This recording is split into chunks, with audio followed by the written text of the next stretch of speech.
காளான் பிரியாணி ரொம்ப டேஸ்டியாக வந்து பண்ணலாங்க. அதுவும் எனக்கெல்லாம் அந்த சிக்கன் பிரியாணிலாம் விட இந்த காளான் பிரியாணி ரொம்ப பிடிக்கும். என்ன மாதிரி நிறைய பேர் இருந்தீங்கன்னா கமெண்ட்டில் மறக்காமல் சொல்லுங்கள். வாங்க என்னோட ஸ்டைல் வந்து மஷ்ரூம் பிரியாணி எப்படி பண்ணலான்னு பார்க்கலாமா? அதுக்கு வந்து கடாயில் எண்ணெய் சூடு பண்ணிக்கிறேன். அதுலேயே நெய்யும் சேர்த்து சூடு பண்ணிக்கிறேன்.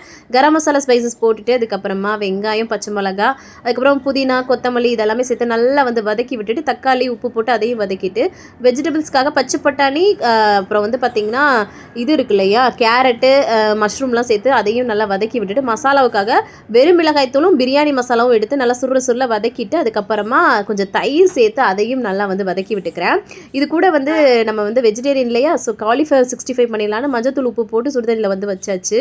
இங்கே நல்லா வந்து மசாலா இது பண்ணதுக்கப்புறம் அரிசி தண்ணி வந்து போட்டுட்டு அதில் வந்து மிக்ஸ் பண்ணிக்கிறேன். அதுக்கப்புறமா 65க்கு, அதாவது காலிஃப்ளவர் 65க்கு அந்த 65 மசாலா, இஞ்சி பூண்டு பேஸ்ட்டு, கொஞ்சம் மிளகாத்தூள், உப்புலாம் போட்டு லெமன் ஜூஸும் போட்டு நல்லா கிளறி வச்சுட்டேன்.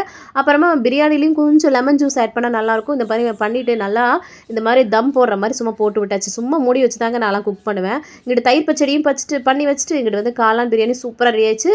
காலிஃப்ளவர் 65 செம்மையாக பண்ணி இன்றைக்கி செம்மையாக சாப்பிட்டோங்க. தேங்க்ஸ் ஃபார் வாட்சிங்.